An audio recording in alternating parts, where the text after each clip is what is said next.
আসসালামু আলাইকুম। Smart learning একাডেমিকে সকলকে স্বাগতম। আজকে আমরা আবারও স্বাভাবিক সংখ্যা ভগ্নাংশের অধ্যায়ের পরবর্তী 10টি টপিক নিয়ে আলোচনা করতে আপনাদের সামনে হাজির হয়েছি। টপিকগুলো হলো বিভাজ্যতা, গসাগু, লসাগু, লসাগু গসাগুর মধ্যে সম্পর্ক, সাধারণ ভগ্নাংশ, সমতুল ভগ্নাংশ, মিশ্র ভগ্নাংশকে সাধারণ ভগ্নাংশে রূপান্তর, ভগ্নাংশের তুলনা, ভগ্নাংশ সমূহের মানের ঊর্ধ্বগম ও অর্ধগম অনুসারে সাজানো, ভগ্নাংশের যোগ ও বিয়োগ। আশা করি এই ক্লাসটি মনোযোগ সহকারে করলে ইনশাল্লাহ এই 10টি টপিক সম্পর্কে আর কারো কোনো সমস্যা থাকবে না। আসুন আমরা ক্লাসটি শুরু করছি। প্রথমে আমরা আসি বিভাজ্যতা।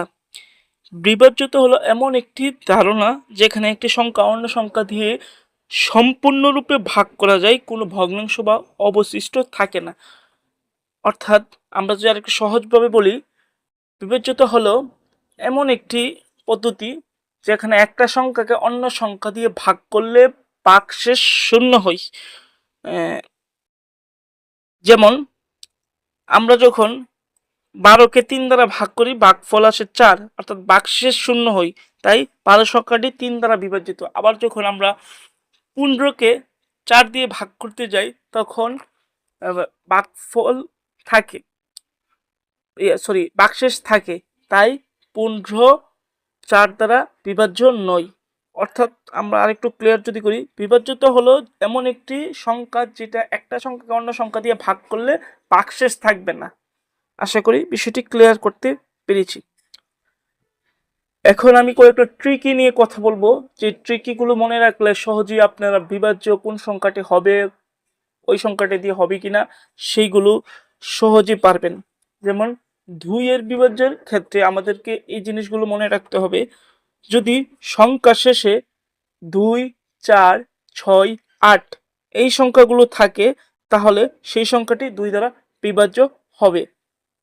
যেমন 24 সংখ্যাটি 2 দ্বারা বিভাজিত হয়, কারণ শেষে 4 আছে, তাই সেই সংখ্যাটি 2 দ্বারা বিভাজিত। এইখানে আমি আরেকটা উদাহরণস্বরূপ যদি রাখি, এখানে হলো আপনার 1,02,448 শেষে 8 আছে, সেটাও 2 দ্বারা বিভাজিত হবে। অর্থাৎ 2, 4, 6, 8 যদি কোনো অঙ্কের শেষে থাকে সেটি অবশ্যই 2 দ্বারা বিভাজিত হবে। এবার আসি আমরা 3-এর বিভাজ্যের ক্ষেত্রে। যে সংখ্যাগুলো দেওয়া থাকবে সব অঙ্কগুলোর যোগফল যদি 3 দ্বারা বিভাজিত হয় তাহলে সেই সংখ্যাটি 3 দ্বারা বিভাজ্য হবে। অর্থাৎ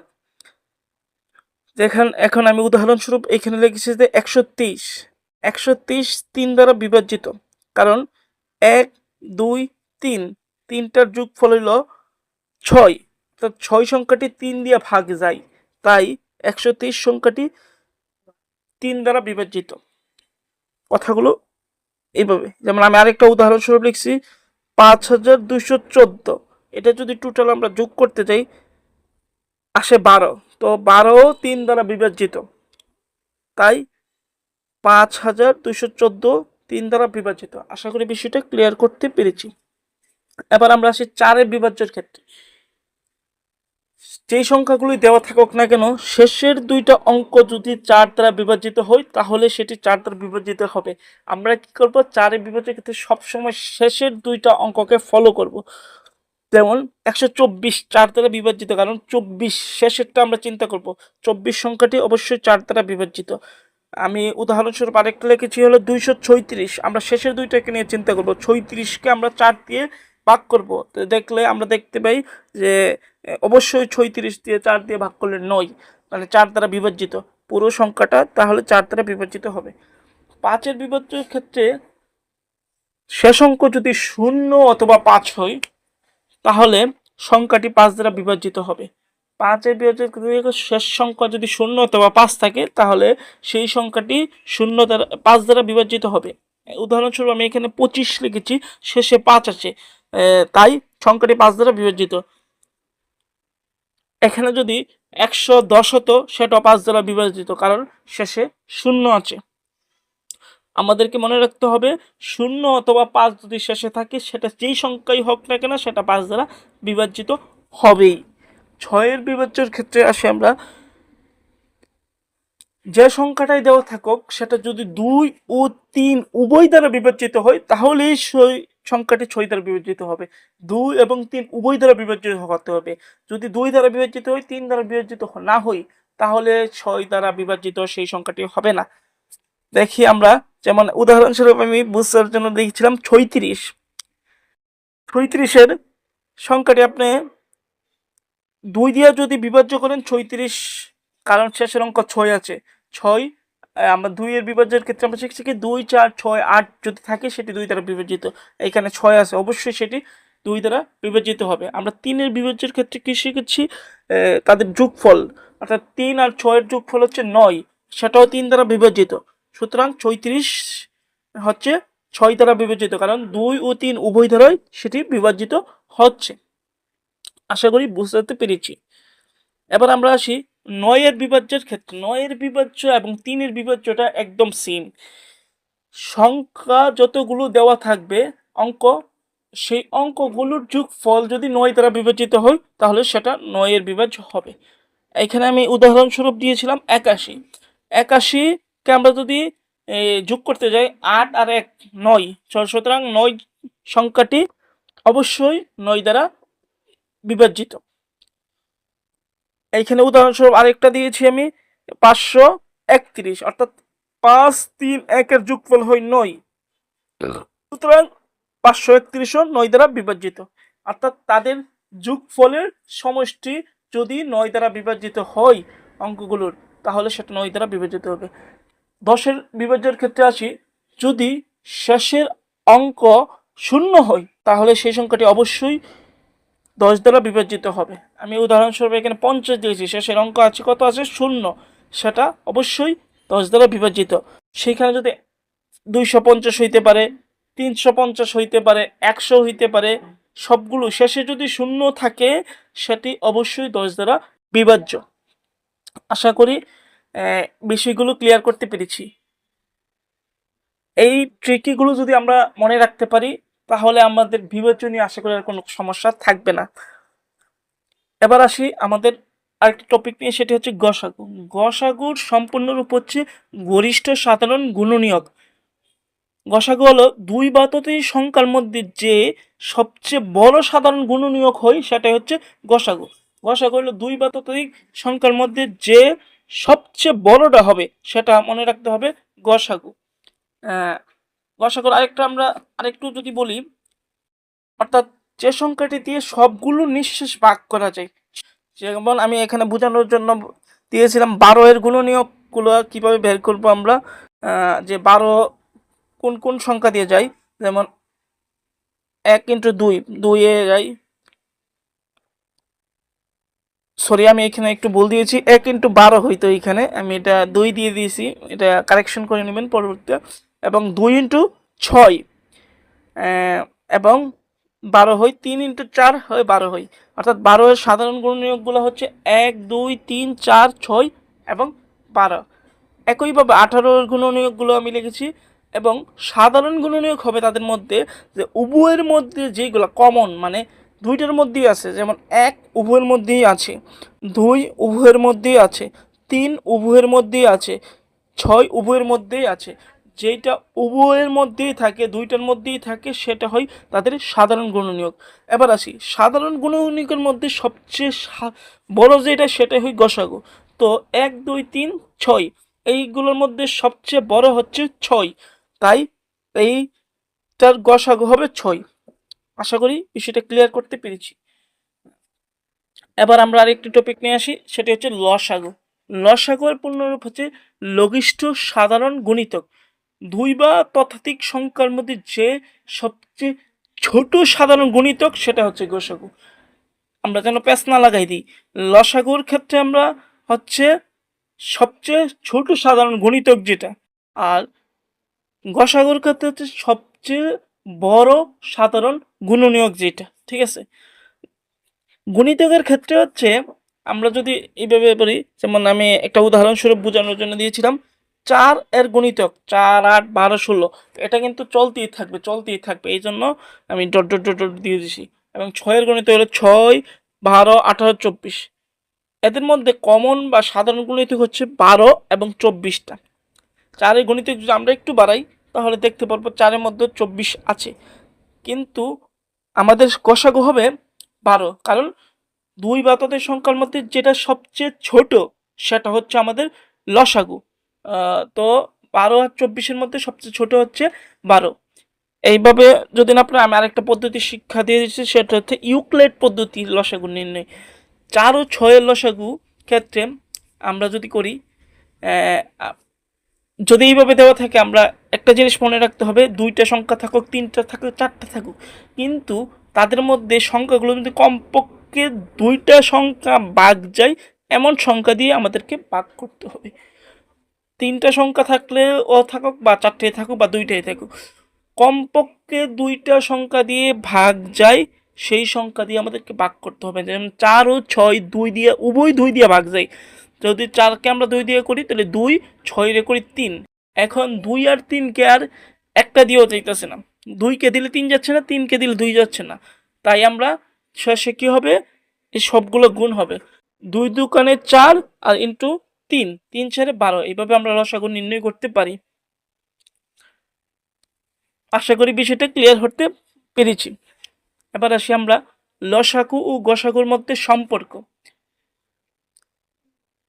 সংখ্যা, এই সূত্রটা আমরা সবাই যদি মনে রাখতে পারি তাহলে এটা নিয়ে আর কোনো ঝামেলা হবে না। সংখ্যা দুটির গুণফল ইকুয়াল গসাগু ইন্টু লসাগু। সংখ্যা দুটির গুণফল ইকুয়াল গসাগু ইন্টু লসাগু। এই সূত্র দিয়ে যদি আমাদের কোনো অঙ্ক আসে, যে আমি একটা উদাহরণস্বরূপ দিয়েছি, এখানে কোনো একটি সংখ্যার লসাগু দেওয়া আছে 12 এবং সংখ্যা দুটির গুণফল দেওয়া আছে 12, তাহলে গসাগু কত? তাহলে আমরা আশা করি এই সূত্রটা বসিয়ে অঙ্কটা করতে পারবো। যেমন সংখ্যা দুটির গুণফল হচ্ছে ইকুয়াল গসাগু ইন্টু লসাগু। এখানে দেওয়া আছে সংখ্যা দুটির গুণফল 12, গসাগু দেওয়া নেই, আর লসাগু হচ্ছে 12। যদি আমরা গসাগুটা এই পাশে নিয়ে আসি তাহলে ওইটা চলে যাবে ভাগ, সুতরাং 12 ভাগ 12 ইকুয়াল 1, অর্থাৎ সুতরাং সেটার গসাগু হচ্ছে 1। এইভাবে না আসে, যদি অঙ্কটা অন্যভাবে আসে, যদি এরকমভাবেও দেই আমরা, তাহলেও আশা করি পারবো।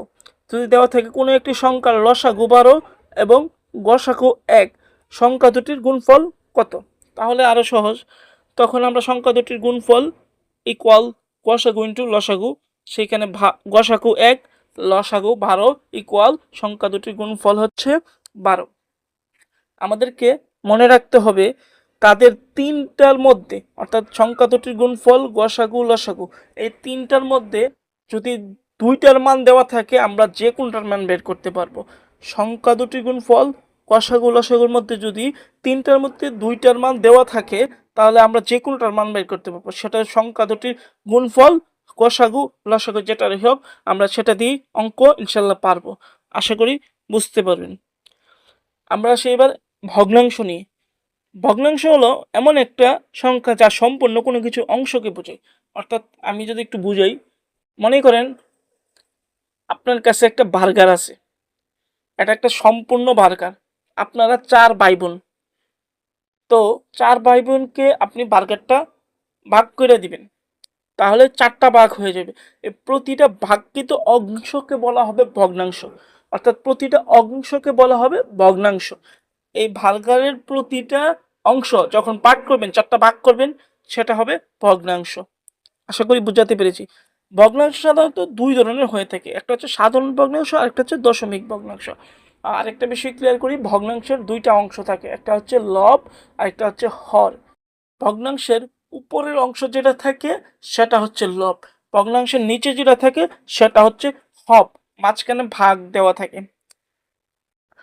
হ্যাঁ, সাধারণ ভগ্নাংশ আবার 3 ধরনের হয়ে থাকে, একটা হচ্ছে প্রকৃত ভগ্নাংশ, আর একটা অপ্রকৃত ভগ্নাংশ, আর একটা হচ্ছে মিশ্র ভগ্নাংশ। প্রকৃত ভগ্নাংশ হচ্ছে সেটা যে ভগ্নাংশের লব অপেক্ষা হর বড়, অর্থাৎ যে ভগ্নাংশের লব ছোট হর বড় সেটা হচ্ছে প্রকৃত ভগ্নাংশ। কিছুক্ষণ আগে আমি বলেছি লব কোনটা হর কোনটা। লব হচ্ছে উপরেরটা, হর হচ্ছে নিচেরটা, অর্থাৎ 5/2 উদাহরণস্বরূপ বলতে পারি। এখানে কি হর বড় লব ছোট, তাই এটা প্রকৃত ভগ্নাংশ। অপ্রকৃত ভগ্নাংশটা ঠিক তার উল্টা, যে ভগ্নাংশ হর অপেক্ষা লব বড় সেটা হচ্ছে অপ্রকৃত, অর্থাৎ যে ভগ্নাংশের হর ছোট লব বড় সেটা হচ্ছে অপ্রকৃত ভগ্নাংশ। উদাহরণস্বরূপ আমি লিখেছি বোঝার জন্য যে 4/7, সেইখানে কি হরটা ছোট কিন্তু লবটা বড়, তাই এটি একটি অপ্রকৃত ভগ্নাংশ। আর মিশ্র ভগ্নাংশ হচ্ছে যে ভগ্নাংশের মধ্যে পূর্ণ সংখ্যা এবং ভগ্নাংশ দুইটাই থাকে, অর্থাৎ যেটার মধ্যে একটা পূর্ণ সংখ্যা থাকবে এবং ভগ্নাংশ উভয় থাকবে, সেটা হচ্ছে মিশ্র ভগ্নাংশ। যেমন আমরা বলতে পারি, এটাকে আমরা উচ্চারণ কিভাবে, 2/3 2 এর পূর্ণটাকে আমরা বলবো সমস্ত, তো আমরা বলবো 2/3 আশা করি বোঝাতে পেরেছি। এবার আসি সমতল ভগ্নাংশের ক্ষেত্রে। যে ভগ্নাংশগুলোর মান সমান হয় সেগুলো হচ্ছে সমতল ভগ্নাংশ। যেমন 2/1, 4/2, 8/4, এই সবগুলো কিন্তু সমান, ইকুয়াল, তো সেইগুলো প্রত্যেকটা হচ্ছে সমতুল ভগ্নাংশ। সমতুল ভগ্নাংশে যদি রূপান্তর করতে বলে দুইটা ভগ্নাংশ দেওয়া থাকলে আমাদের কি করতে হবে, একটা ভগ্নাংশের লব ও হরকে একই সংখ্যা দিয়ে গুণ অথবা ভাগ করতে হবে, তাহলে সেটা যেই ভগ্নাংশটা পাওয়া যাবে সেটা হবে সমতুল ভগ্নাংশ। আমি উদাহরণস্বরূপ বোঝানোর জন্য দিয়ে রাখছি আপনাদের যে 5/2, আমরা দুইকেও মানে লবকেও 4 দিয়ে গুণ, হরকেও 4 দিয়ে গুণ করছি, পেয়েছি কি 20/8। সেটাকে যদি আমরা একটু কাটাকাটি করি, যে তাহলে 20 কাটলে 5 এবং 8 কাটলে কি হয়, আমাদের হবে 2 হয়, অর্থাৎ 2/5 কিন্তু আসে, অর্থাৎ ভগ্নাংশ সমান। সুতরাং যেটা বেরিয়েছে 20/8 সেটা 5/2 এর সমতল ভগ্নাংশ। একইভাবে আবার আমরা যদি ভাগ দিয়ে করি এই আসবে। আমরা এখন আরেকটি নতুন টপিক আলোচনা করব, সেগুলো হচ্ছে মিশ্র ভগ্নাংশকে আমরা কিভাবে সাধারণ ভগ্নাংশে রূপান্তর করতে পারি। যেমন আমরা কিছুক্ষণ আগে বলে আসলাম 2/3, 5/2, যাই হোক, যখন এইটাকে আমরা করতে হলে আমাদেরকে অবশ্যই পূর্ণ সংখ্যা যেটা দেওয়া থাকবে সেটাকে আমরা হর দিয়ে গুণ করব এবং লবটাকে যোগ করব এবং হরটাকে ভাগ করব। হয়তো বুঝতে একটু অসুবিধা হচ্ছে অনেকের, আমি একটু সহজভাবে বলি। যে পূর্ণ সংখ্যাটা থাকবে সেটাকে আমরা হর মানে নিচেরটার সাথে গুণ করব এবং লব উপরের অংশটাকে আমরা যোগ করে দেব এবং হর যেভাবে আছে সেভাবেই থাকবে, হরের কোনো পরিবর্তন হবে না। অর্থাৎ পূর্ণ সংখ্যা হচ্ছে এখানে 2, আমরা কি করব, হর মানে নিচের অংশ যেটা সেটাকে আমরা গুণ করে দেব এবং উপরের অংশ লবটাকে যোগ করে দেব, যা আসবে আর হর সেমই থাকবে। 3×2 = 7, হর সেমই থাকবে। সহজভাবে যদি মনে রাখতে হয় আমরা এটা মনে রাখতে পারি যে পূর্ণ সংখ্যাকে আমরা হর দিয়ে গুণ করব, তার সাথে আমরা লবটা যোগ করে দেব, আর বাকি সবই ঠিক থাকবে। আশা করি বুঝাতে সক্ষম হয়েছি। এবার আসি আমরা ভগ্নাংশের তুলনা। ভগ্নাংশের তুলনার ক্ষেত্রে আমরা 3টা পদ্ধতি আছে, আমরা 3টা পদ্ধতি করতে পারি ভগ্নাংশের তুলনা। কোনটা থেকে কোনটা বড়, কোনটা থেকে কোনটা ছোট, কিভাবে করব, এগুলো আমাদেরকে মনে রাখতে হবে। যেমন কোনো ভগ্নাংশের যদি হরগুলো সমান হয়ে যায়, অর্থাৎ নিচেরগুলো সমান হয়ে যায়, তাহলে আমরা হর নিয়ে আর কোনো চিন্তা করব না, সবসময় লব নিয়ে তুলনা করব। যদি হরদ্বয় সমান হয় কোনো ভগ্নাংশের, তাহলে আমরা লব তুলনা করব, মানে উপরে অংশ নিয়ে তুলনা করব। যেমন 7/3 ও 7/5, এইখানে হরদ্বয় সমান, যে নিচেরগুলো সমান, উভয়ের মধ্যেই 7 আছে, তাহলে আমরা হর যেটার বড় লব যেটার বড় সেটা আমরা বড় হবে। অর্থাৎ হরদ্বয় যদি সমান হয় উপরের অংশ যেটার বড় সেটাই বড় হবে। যদি বলে এই ভগ্নাংশের বড় কোনটি, নিঃসন্দেহে 7/5, কারণ সেইটার লব বড়। এবং যদি বলে ছোট কোনটি, তাহলে নিঃসন্দেহে 7/3, কারণ সেটার লব ছোট। এবার আসি আমরা, যদি লব সমান হয়ে যায় তাহলে আমরা কি করব, হর নিয়ে তুলনা করব। যেমন এটা বোঝানোর জন্য আরেকটা আসি, এইখানে দেখবেন 4/3 এবং 8/3 দেওয়া আছে, অর্থাৎ লব দুই সমান দেওয়া আছে। এই ক্ষেত্রে আমাদের ঠিক তার উল্টাটা ঘটবে, পদ্ধতি একের উল্টাটা ঘটবে। এখন বলতেছি যে এইখানে হচ্ছে 4/3 বড়। এখন বলতে পারেন কিভাবে বড়, তাহলে আমরা যেহেতু এইখানে যদি লব সমান হয়, তাহলে আমরা কি করব, হর যেটা বড় সেটা হবে ছোট, হরদ্বয় যেটা বড় সেটা হবে ছোট, ঠিক আছে, এবং যেটা ছোট সেটা হবে বড়। যেমন পদ্ধতি একের ক্ষেত্রে হচ্ছে হরদ্বয় যদি সমান হয়ে গেছে, লব যেটা বড় সেটা বড় হয়েছে, আর লব যদি সমান হয় তাহলে হর যেটা বড় সেটা ছোট হবে, এবং যেটা ছোট সেটা বড় হবে। এইখানে দেখা যাচ্ছে 4/3 সেটা হচ্ছে ছোট এমনিতে আপেক্ষিকভাবে, তাই সেটি হবে বড়। আশা করি বোঝাতে সক্ষম হয়েছি। তারপরেও যদি কোনো সমস্যা থাকে অবশ্যই কমেন্টে জানাতে পারেন, ইনশাআল্লাহ সমাধান দেওয়ার চেষ্টা করব। পদ্ধতি 3-এর ক্ষেত্রে যদি আমাদের লব হর দেখা যাইতে লবও সমান না হরও সমান না, তখন আমরা কি করব, এখানে একটু আংশিক ভুল আছে, এটাও একটু সমাধান করে নেবেন। যে লব ও হর কোনোটাই বড় না, না এটা হবে কোনোটাই যদি লব হর কোনোটারই সমান না হই, তাহলে আমরা ক্রস গুণন পদ্ধতিতে সেটা করব। অর্থাৎ এইখানে 3/2 ও 5/3 সেটা আমরা ক্রস গুণন পদ্ধতিতে করব যদি লব হর সমান না হই। অর্থাৎ 2-এর সাথে 5 গুণ সেটা হচ্ছে লব, লব হচ্ছে 10, এবং আড়াআড়ি গুণ হবে 3 × 3 সেটা হচ্ছে হর 9। সুতরাং এইখানে কোনটা বড় হবে, 10/9, অবশ্যই 10 বড়, তার মানে 2/3 বড় হবে।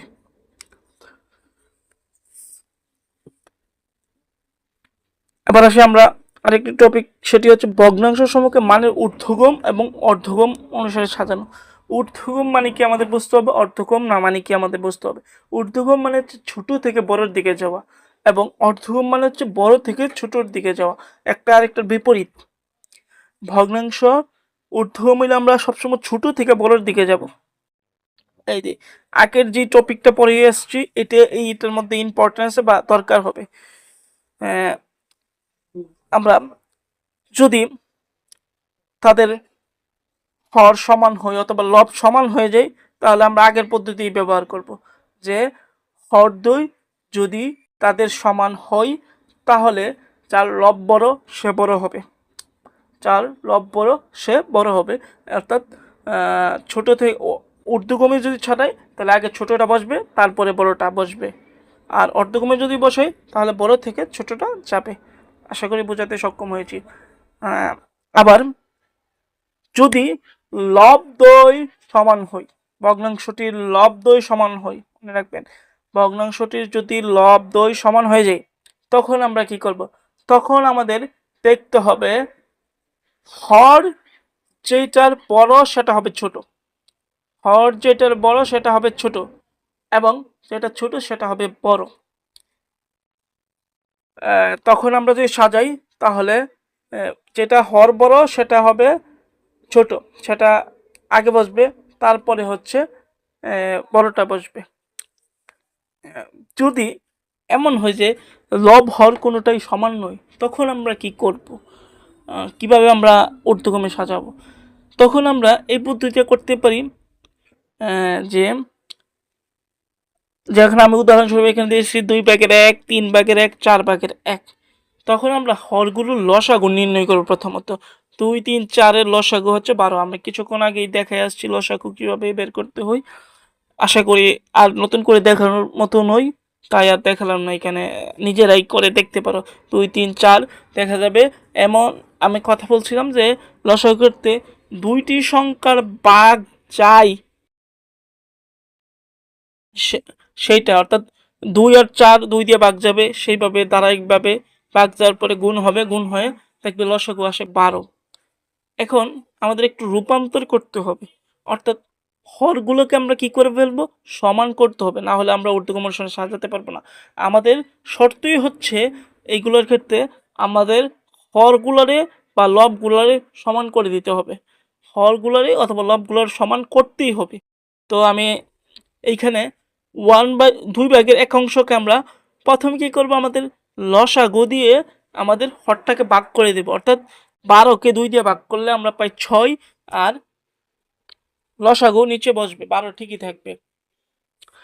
আবার 3/1-এর ক্ষেত্রে আমরা যদি 12-রে 3 দিয়ে ভাগ দিই 4/12, এবং 4/1 আমরা যদি ভাগ দিই তাহলে আসবে 12/3। তো এখন হরদ্বয় সমান হয়ে গেছে। আমাদের ক্ষেত্রে মনে হয়েছিল যে হরদ্বয় যদি সমান হয় তাহলে লব যার বড় সেটা বড় হবে, লব যার বড় সে বড় হবে, অর্থাৎ ছোট থেকে আমরা বড় অনুসারে সাজাবো।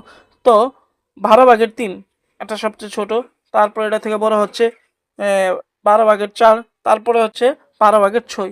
সেটাকে আমরা একটু কাটাকাটি করে এইভাবে লিখছি যে 3-এর 4 দিয়ে ভাগ যায় 1/4, 4/1 অংশ, 3/1 অংশ, 2/1 অংশ, সেটা হচ্ছে ছোট থেকে বড়।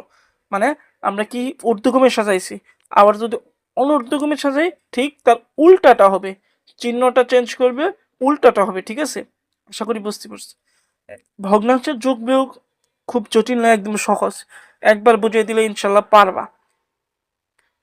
ভগ্নাংশের যোগ বিয়োগের ক্ষেত্রে যদি হরদ্বয় সমান দেওয়া থাকে তাহলে একদম সহজ, নর্মাল যোগ বিয়োগের মতোই।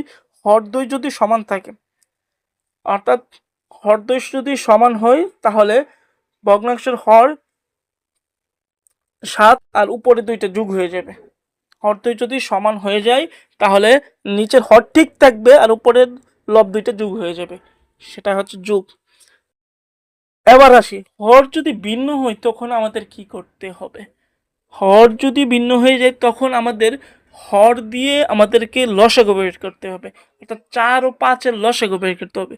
4 ও 5-এর লসাগু হচ্ছে 20। আপনাদের একটু আগে দেখে এসেছি, সেটা আশা করি দেখলেই পারবেন। তো 20-এর আমরা হর দিয়ে ভাগ দিব প্রথমত, তাহলে 4×5 = 20, তাহলে 5 আবার আমরা লব দিয়ে গুণ করব, তাহলে 3×5 = 15। আবার একইভাবে হরে এই হর দিয়ে আমরা লসাগু যেটা আসছে সেটাকে আমরা হর দিয়ে ভাগ দিলে 4×5 = 20, 4। এই 4কে আবার আমাদের লব দিয়ে গুণ করব, 4×2 = 8, তারপরে ক্রমানুসারে সেটা যোগ করেছি, এটাই হচ্ছে রেজাল্ট। বিয়োগও একই নিয়ম, শুধু আমরা বিয়োগ করব। যদি একটু দেখাই, ভগ্নাংশের বিয়োগ হলো যদি হর একই থাকে তাহলে হর একই থাকবে, আর লবের একটা থেকে আরেকটা বিয়োগ হবে, অর্থাৎ হর ঠিক আছে, লব 3 - 2 1/7। হর যদি এক হয়েও তাহলে হর ঠিক থাকবে আর উপরের লব 2টা বিয়োগ হয়ে যাবে বিয়োগের ক্ষেত্রে। আর যদি হর ভিন্ন হয় তখন আমাদের কি করতে হবে, এটাও একইভাবে যে আমাদের হর দুইগুলোকে কি করতে হবে, হর দুইগুলোর লসাগু নির্ণয় করতে হবে।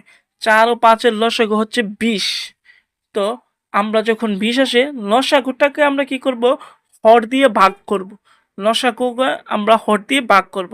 তো 20কে আমরা 4 দিয়ে ভাগ করলে 4×5 = 20, 5। আবার এই 5টাকে লব দিয়ে গুণ করব, তো 3×5 = 15। এই 15 মাইনাস আর হচ্ছে আবার ওইটা। তো প্রথমে আমরা কি করব, একটু বুঝো। প্রথমে আমরা হচ্ছে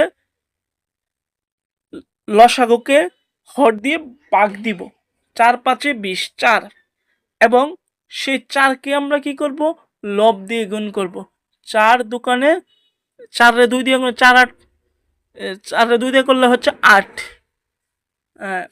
এবং 15 থেকে -8 করলে 7, আর হর তো ঠিকই থাকবে 20/8। আশা করি এই 10টি টপিক যদি মনোযোগ সহকারে ক্লাসটা করেন ক্লিয়ার হয়ে যাবে কনসেপ্টগুলো। তারপরে যদি কারো কোনো সমস্যা থাকে কমেন্ট বক্সে অবশ্যই জানাবেন, অথবা আমাকে ইনবক্সও করতে পারেন, ইনশাল্লাহ চেষ্টা করব আপনাদেরকে আরও গুছিয়ে বলার।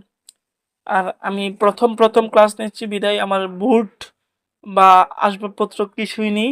তারপরেও আমি যতটুকু সম্ভব চেষ্টা করছি সবগুলো আস্তে আস্তে করার। এই স্লাইডটা কমপ্লিট করতে আমার প্রায় ১.৫ ঘন্টার মতো লেগেছে।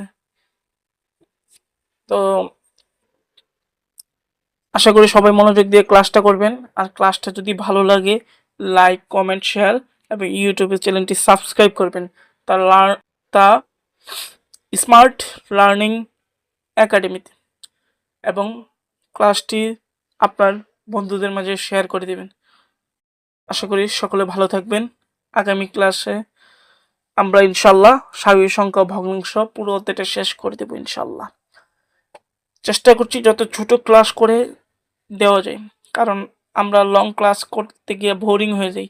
তো ছোট ক্লাসগুলো করে যদি আমরা শেষ করতে পারি ইনশাল্লাহ, আশা করি আমার সর্বোচ্চটা দিয়ে চেষ্টা করছি।